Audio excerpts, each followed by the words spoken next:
अपने पराए। घर की लड़ाइयाँ कितनी भी हो, लेकिन ये भी सच है कि किसी पर कोई आपत्ति हो तो अपना ही परिवार साथ देता है। भैया, मेरे पीछे पुलिस लगी है, प्लीज मुझे बचा लो। रवि और राज दो भाई, लेकिन दोनों में कभी नहीं पटी। अरे क्या हुआ छोटे, क्या कर दिया तूने? अरे कुछ नहीं भैया, मेरा दोस्त है ना राजू, वो मुझे लेकर बैंक गया था। मुझे नहीं पता भैया कि वो वहां बैंक लूटने जा रहा है। मैं उसके साथ बैंक में घुसते ही सीसीटीवी कैमरे में दिख गया हूं। अब पुलिस मुझे ढूंढ रही है भैया, मुझे बचा लो। राज कुछ सोचता है, फिर कहता है, ओके, तुम यहीं रुको, मेरा एक दोस्त पुलिस में है, मैं बात करता हूँ। तभी वहां रवि की बीवी राज की बीवी के साथ आ जाती है। तुम लोगों के घर जब तक पुलिस का आना जाना है, बच्चों को यहीं छोड़ दो, उन पर असर ठीक नहीं पड़ेगा। तभी वहां पुलिस आ जाती है। चलो चलो, कौन है रवि, थाने चलो। मैंने कुछ नहीं किया, मुझे कुछ नहीं पता। अरे वो तो पुलिस स्टेशन चलकर ही पता चलेगा कि कुछ पता है कि नहीं, चलो। कहानी का फ्लैशबैक। भैया, मुझे मेरे मकान में हक चाहिए ही चाहिए। अरे लेकिन छोटे, अभी मेरे बच्चों पर काफी खर्चा है, तेरी भाभी की भी तबीयत ठीक नहीं रहती, बजट बिल्कुल नहीं है कि मैं अलग होकर रहूं। देख लो भैया, 1 महीना है तुम्हारे पास, जल्दी से घर खाली कर दो। अरे कैसी बात कर रहे हैं भैया, मेरे शरीर में अभी इतनी हिम्मत भी नहीं कि घर को खाली करे। तो क्यों अपना पोषण बेचा भाभी? अरे तुम तो जानती हो, पिताजी की बीमारी के कारण उन्हें हमारी जरूरत थी, कैसे आते पैसे। ससुर जी तो बूढ़े थे भाभी, उनकी बीमारी में भी पैसे लगाना कौन सा अकल का काम था। तो क्या पिताजी को मैं मरने के लिए छोड़ देता? अरे रवि, तू तो समझ, पापा को हमारी जरूरत थी, उन्होंने हमारे लिए हर वो काम किया जिससे हमें खुशी मिले। बैक टू रवि, जो जेल में बैठा है।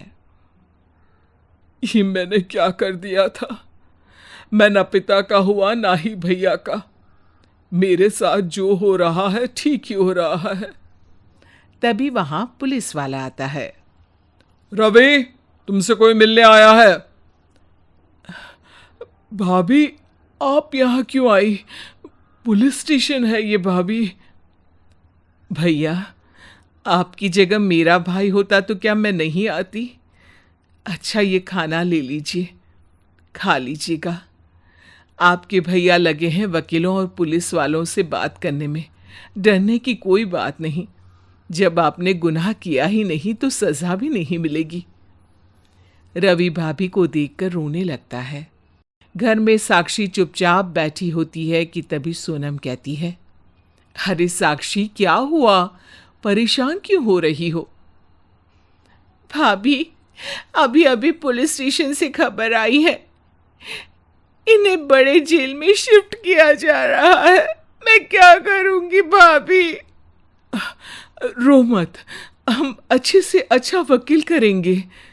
लेकिन उसमें तो बड़े पैसे लगेंगे दीदी, हम इतना पैसा कहाँ से लाएंगे?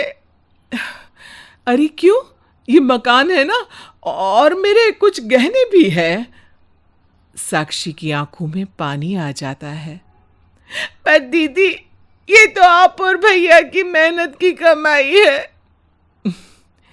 पापा के बाद भी तो हम लोगों का सब खत्म हो गया था, पापा को तो बचा नहीं पाए, लेकिन भैया को जरूर बचा लेंगे, और भगवान चाहेंगे ना तो दोनों भाई मिलकर इससे भी बड़ा मकान खड़ा कर लेंगे। साक्षी।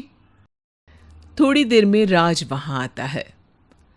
सोनम सही कह रही है साक्षी, पैसों की कमी के कारण किसी भी बेगुनाह को सजा नहीं मिलती। राज एक अच्छा सा वकील करता है। सोनम और साक्षी बचाए पैसे और अपने गहनों को बेचकर रवि का केस लड़ते हैं और जल्द ही रवि जेल से बाहर आ जाता है। रवि राज को गले लगाकर कहता है, भैया मुझे माफ़ कर दो, मुझे साक्षी ने सब कुछ बताया है। भैया आपने मुझ पर विश्वास किया, मेरे लिए दिन रात मेहनत की, भाभी ने अपने गहने तक बेच दिए। भैया आपने तो पापा के लिए भी पैसे नहीं देखे, लेकिन मैं बहुत ही सेल्फिश निकला। भैया एक आखिरी बार मुझे माफ़ कर दो, मैं शर्मिंदा हूँ। अरे भाई अपने तो अपने ही होते हैं, पापा ने हमारे लिए क्या नहीं किया ये तुम्हें बताने की ज़रूरत नहीं है मुझे। और फिर तू तो मेरा भाई है। पैसे से बढ़कर रिश्ते होते हैं